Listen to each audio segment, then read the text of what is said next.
Vous avez perdu des fichiers et vous souhaitez une solution efficace pour les retrouver. Aujourd'hui, je vous propose un logiciel qui va vous permettre de restaurer des fichiers supprimés ou perdus et le tout en moins de 10 minutes. On commence là.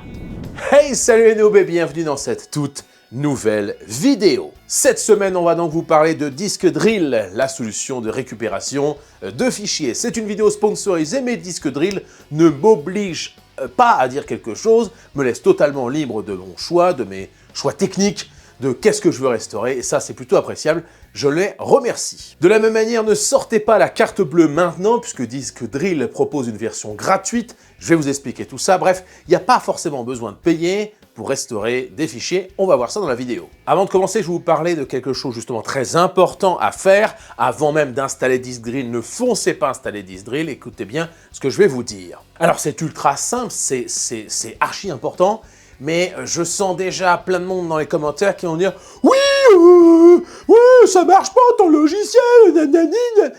Tu te calmes direct. Non, vraiment, écoutez juste une minute, même pas 30 secondes, je vous explique pourquoi est-ce qu'il faut ne pas installer Disk Drill tout de suite.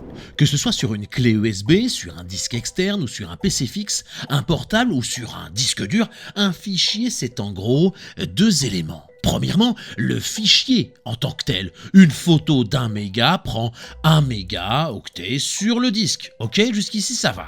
Et deuxièmement, c'est une base de données qui référence l'ensemble des noms de fichiers, l'ensemble des emplacements de chaque fichier sur les disques, leur date de modification et plein d'autres informations. Quand vous supprimez un fichier, ce n'est pas réellement le fichier en tant que tel que vous supprimez, mais uniquement la ligne référençant ce fichier dans la base de données. Votre fichier est toujours là, c'est juste que Windows ou macOS va dire « Vas-y frérot, tu peux écrire par-dessus cet emplacement ». D'ailleurs, j'en profite, Disk Drill existe aussi pour macOS, qui a un autre système de fichiers que Windows, mais toujours le même principe.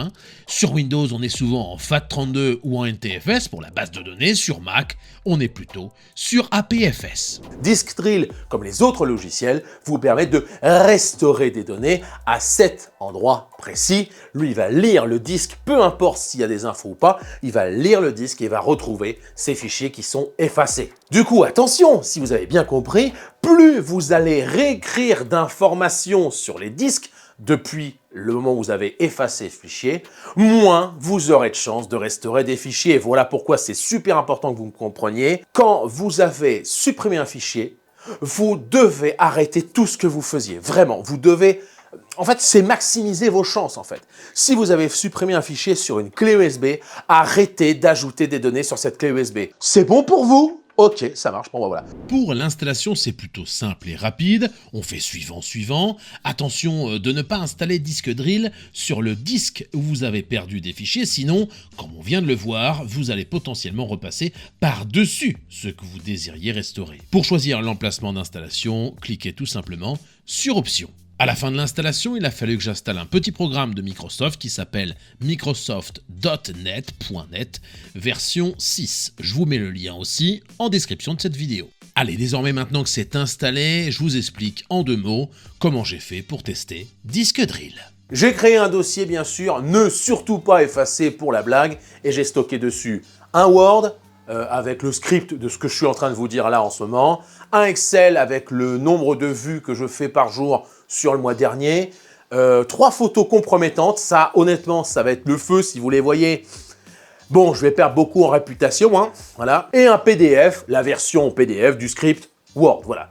Je vais mettre tout ça dans un dossier, je vais tout effacer et on va voir ce que va nous faire Disk Drill. J'avais effacé mes fichiers sur mon lecteur F2.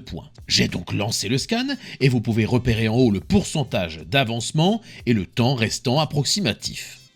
Il y a toujours un scan rapide au départ avec Disk Drill, puis un scan avancé. C'est normal que ce soit long. Je vous rappelle qu'il va lire l'ensemble d'un disque octet par octet. J'ai passé en revue les différents fichiers qu'il avait déjà restaurés à ce moment-là, sachant qu'il y avait des fichiers qui venaient du jeu F1 2022, que j'ai désinstallé en début de mois par exemple. Le moteur de recherche est très pratique, on peut chercher les fichiers effacés par date, par taille, par type, et je vous conseille de n'afficher que les fichiers perdus, et non pas ceux qui sont encore sur le disque, pour simplifier bien évidemment la recherche. On peut apercevoir ici qu'une image est totalement intacte, et je vous la fais voir ici. Bon, j'avais 18 ans, le concours de Mr Camping à Lacanau, j'ai perdu, c'est bon, tu vas te calmer maintenant, ok. Deux images en revanche n'ont pas aimé la restauration, leur statut a été complètement altéré. Dans mes vidéos, je trouve qu'il est très important d'être honnête avec vous et de vous dire que oui, c'est vrai que cela ne fonctionne pas à tous les coups, ce n'est pas magique, mais que parfois, hélas, ça peut mal fonctionner. Pour vous expliquer pourquoi, comme un boulet, j'ai redémarré mon PC avant de manger et j'en ai profité pour lancer une mise à jour Windows. Je pense que c'est ce qui a, hélas, réécrit par-dessus une partie de mes deux photos qui sont désormais illisibles. Dommage, il y avait du très lourd et vous ne les verrez jamais. Je n'ai eu toutefois aucun souci à restaurer les fichiers Excel, Word ou PDF qui ont tous très bien fonctionné. Ces premiers tests ont tous été réalisés avec la version gratuite où vous pouvez voir que vous avez 500 mégaoctets gratuits pour restaurer des fichiers. Bien désormais, on a vu que ça a plutôt bien marché, sauf peut-être les deux images qui ont pas supporté en fait, tout simplement. Moi, ce que je vais vous proposer, ça va être tout bête, ça va être d'aller un petit peu plus loin et on va effacer maintenant des gros fichiers vidéo, des MP4, parce que c'est ce qui peut, hélas, m'arriver quand je tourne pour YouTube. Alors j'ai refait les mêmes effacements de fichiers, mais avec des fichiers bien sûr vidéo, donc beaucoup plus gros.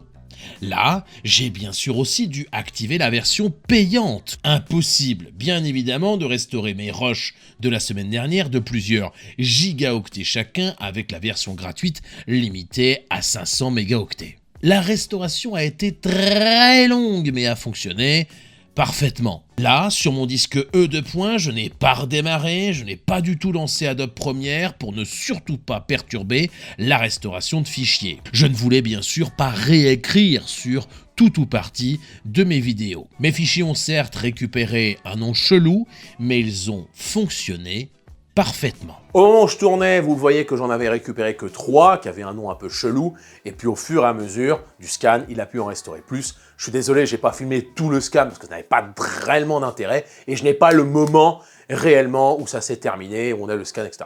M'en veuillez pas, excusez-moi. Et heureusement, puisque vous allez pouvoir voir cette scène cachée que jamais personne n'a vue, même moi je l'avais pas pécho, c'est la scène d'intro de la semaine dernière.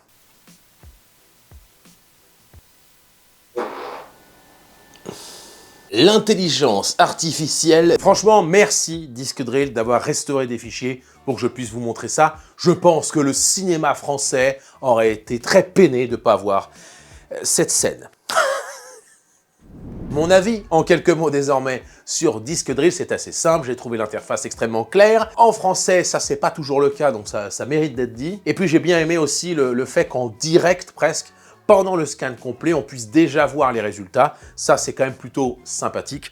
On peut voir les résultats, on peut donc afficher uniquement les fichiers movie, les fichiers MOV. C'est mon cas, parce que j'ai effacé des MOV. Le côté gratuit, c'est imba. À un moment donné, si je vous disais ne prenez pas la carte bleue, c'est parce que j'ai pas envie de vous mentir et de vous faire acheter un logiciel où en plus je ne gagne pas d'argent dessus. Vraiment. Le but, c'est que vous testiez le logiciel Disque Drill, vous avez un aperçu. Si cela marche, ok, là vous pouvez sortir votre carte bleue. Mais si ça ne marche pas, ou si vous avez moins de 500 mégas, parce que c'est gratuit jusqu'à 500 mégas au moment où je tourne cette vidéo, ne payez pas en fait. Moi, voilà, j'ai aucun intérêt à vous dire de payer si c'est gratuit pour vous, tant mieux. Pour vous remercier d'être resté jusqu'au bout, eh bien, je vais vous faire voir tout de suite les photos compromettantes que je n'ai pas pu restaurer avec Disque Drill. Le fait que je redémarre, que ça installe une mise à jour sur mon Windows 11, n'a peut-être pas aidé, j'en sais rien. En tout cas, je vous les fais voir, ça me permet de vous remercier d'être toujours plus d'abonnés sur ma chaîne et de me soutenir et de me suivre. Merci à vous, kiss et salut, bande de noobs.